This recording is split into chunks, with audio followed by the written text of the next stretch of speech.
What if you were given a second chance at happiness, but your past kept chasing you? The rain battered Portland streets, turning the city into a mosaic of blurred lights and reflections. Jake Walker gripped his daughter Mia's hand as they approached the Silver Ivy, a restaurant that gleamed like a beacon of wealth atop a downtown skyscraper. Mia, turning 9 today, deserved something extraordinary, a break from her life of scraped-together meals and second-hand dreams. Jake, a single-father mechanic, had saved for months, skipping lunches to afford this night. His worn blazer chafed at his shoulders, and Mia's thrift store dress, though lovingly ironed, bore a faint stain no amount of scrubbing could erase. "Daddy, is this a castle?" Mia whispered, her eyes wide as she stared at the gilded entrance, where valets in crisp uniforms ushered in Portland's elite. "It's your castle tonight, princess," Jake said, his voice warm but strained. He hadn't made a reservation. The Silver Ivy's website was a labyrinth his outdated phone couldn't navigate. But surely, for a kid's birthday, they'd find a way. Inside, the restaurant was a symphony of extravagance. Chandeliers dripped crystal, and the air hummed with the clink of wine glasses and murmured wealth. Jake's boots squeaked on the marble floor, drawing the gaze of Logan, the maitre d'. Logan's tailored suit and cold smile screamed gatekeeper, and his eyes dissected Jake and Mia with surgical precision. "Name?" Logan asked, his fingers poised over a tablet, not meeting Jake's gaze. "Jake Walker." "Party of 2, Jake said, standing taller despite the heat creeping up his neck. Logan's gaze flicked to Jake's frayed cuffs, then Mia's dress. "No reservation. And your attire violates our dress code." His voice was loud enough to turn heads, and nearby patrons whispered, their stares like pinpricks.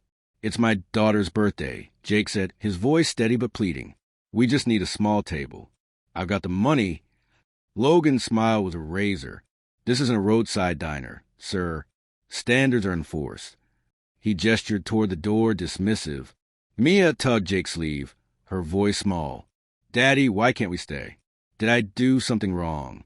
Jake knelt, forcing a smile to mask his humiliation. "No, sweetheart, it's just a mix-up. We'll find another place, maybe with better cake." But Mia's eyes, brimming with confusion, mirrored his own shame. He stood, ready to lead her out, when a voice sliced through the tension. "Logan, what's the issue here?" A woman stood nearby, her presence a quiet storm. Her emerald dress shimmered like liquid jade, and her auburn hair was swept into an elegant knot. Her eyes, sharp and unyielding, pinned Logan, who faltered like a scolded child. "Ms. Whitmore, I was merely enforcing policy."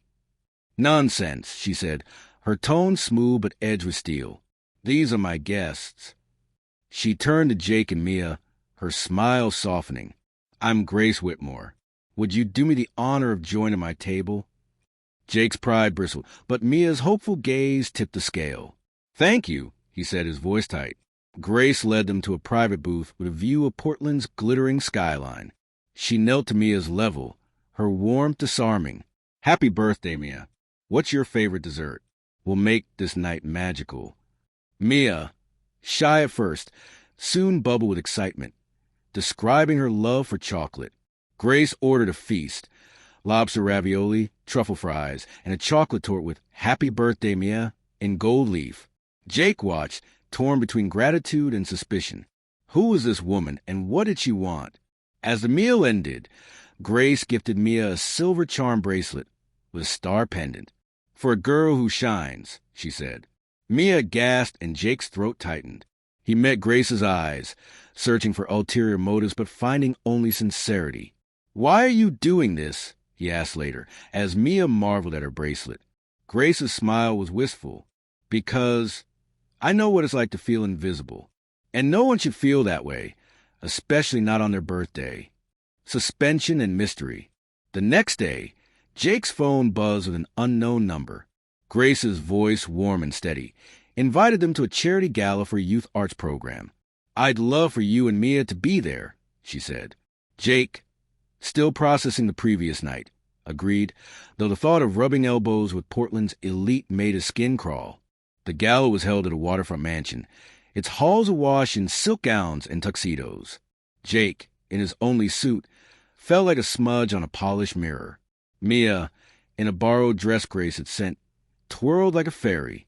Grace introduced them as valued friends, her arm linked with Jake's, but a socialite named Camille, her smile venomous, cornered them. Grace always did love her charity cases, Camille purred, her eyes raking Jake. How endearing! Jake's jaw clenched, but Grace's voice cut in, icy and precise. Camille, your bitterness is showing. Perhaps you should fix that before it ruins your evening. Camille retreated, and Jake's respect for Grace deepened. But a question nagged at him.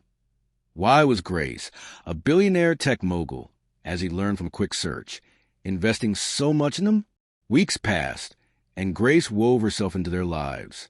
She visited their cramped apartment, unbothered by its peeling paint or the radiator's constant clank. They shared unguarded moments, Grace laughing as Jake taught her to wield a wrench, Jake listening as she spoke of building her empire from a single coding project. She was unguarded, yet Jake sensed a shadow behind her warmth, a secret she hadn't shared. One evening, Jake found a letter in Grace's bag, left open on his counter. It was from a lawyer, referencing a settlement and discretion. His pulse quickened. Was Grace's kindness a cover? Was she buying their loyalty? He confronted her, the letter trembling in his hand. Grace's face paled, her composure cracking. It's not what you think, she said. 15 years ago, I caused a car accident. I was young, reckless, driving too fast. A man died, a father. I wasn't charged, but I've carried it ever since. The settlement was for his family, to give them some peace. I don't talk about it because it's not redemption, it's my burden. Jake's anger softened, replaced by empathy. Why keep it from me? I was afraid you'd see me as a fraud, she admitted, her voice raw. I'm not a saint, Jake. I'm just trying to do better. Her confession reshaped their bond, grounding it in shared vulnerability. Jake saw Grace not as a billionaire savior, but as a woman haunted by her past, seeking meaning through kindness.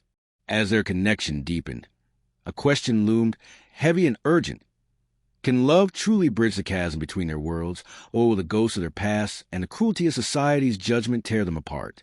If you're captivated by Jake and Grace's journey, please like and subscribe to support stories that explore the heart's resilience. It helps creators keep sharing tales like this.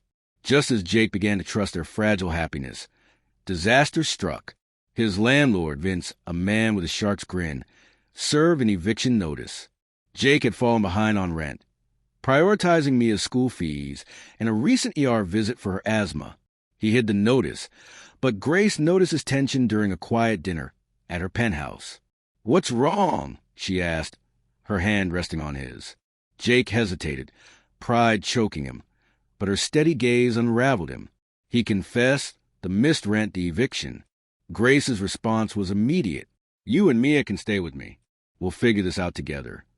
I'm not your charity case, Jake snapped, his voice sharper than intended. You're not, Grace said, unflinching. You're my family. Reluctantly, Jake agreed. Grace's penthouse was a world apart. Marble counters, skyline views, but she made a home, transforming a guest room into Mia's haven with star decals and art supplies. Yet, danger lingered. Vince wasn't just a landlord. He was tied to a loan shark Jake had borrowed from years ago to cover Mia's medical bills. One night, Vince ambushed Jake outside the community center, his breath reeking of cheap liquor. You think your billionaire girlfriend saves you? Vince hissed. Pay up, or I tell her about your debts. And Mia? She'll know her daddy's a deadbeat. Jake's fist clenched, but he walked away, fear twisting his gut. Vince's threat wasn't just about money. It was about exposing Jake's shame to the two people he loved most. The stakes escalated when Jake discovered a deeper betrayal. While helping at Grace's community center, he overheard a conversation between Logan, the Silver Ivy's maitre d', and a man Jake didn't recognize. Logan, it turned out, worked for Camille, who'd been digging into Grace's past. Camille had uncovered the accident and was threatening to leak it to press unless Grace stepped back from a major tech deal. Worse, Logan admitted to tipping Vince off about Jake's debts, hoping to sabotage Grace's pet project. Jake's blood boiled. He told Grace, expecting her to crumble, but she was resolute. Camille wants to hurt me, but I won't let her hurt you or Mia, she said.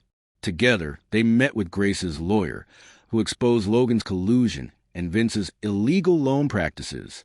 The eviction was overturned, and Vince was arrested, his loan shark network unraveling. But Camille's threat loomed. Grace faced a choice: protect her reputation or stand by Jake and Mia. She chose them, publicly addressing the accident in a press conference. "I made a mistake," she said, her voice steady. "But I won't let fear dictate my future or my family's." The honesty disarmed her critics, and Camille's smear campaign fizzled. Climax, a leap of faith. With Vince gone, Grace helped Jake find a new home, a modest house with a backyard where Mia could play. On moving day, they painted the walls together, Mia's laughter filling the space. That night, over a simple meal of spaghetti, Jake's fears surfaced. "I keep waiting for this to break," he admitted, his voice low. "You're a billionaire, Grace. I'm just a guy who fixes cars. What if I'm not enough?" Grace took his hand, her eyes fierce. "You're more than enough. You're the man who loves Mia with everything, who fights for what's right, who makes me feel seen. Our love isn't a fairy tale. It's real, messy, and worth every risk." Mia, overhearing, ran to them, her charm bracelet jingling. "Are we a family now?" she asked, her eyes bright. Jake and Grace exchanged a look, their answer unspoken but certain. "Yeah, kiddo," Jake said, pulling her close. "We are." A year later, the house was a home, filled with Mia's drawings, Grace's books, and Jake's tools. Jake still worked at the garage but taught mechanics at Grace's community center, his quiet pride a beacon for kids like him. Grace, free from Camille's shadow, focused on projects that mattered, arts programs, housing initiatives, and her life with Jake and Mia. One spring evening, they sat in the backyard under a sky ablaze with stars.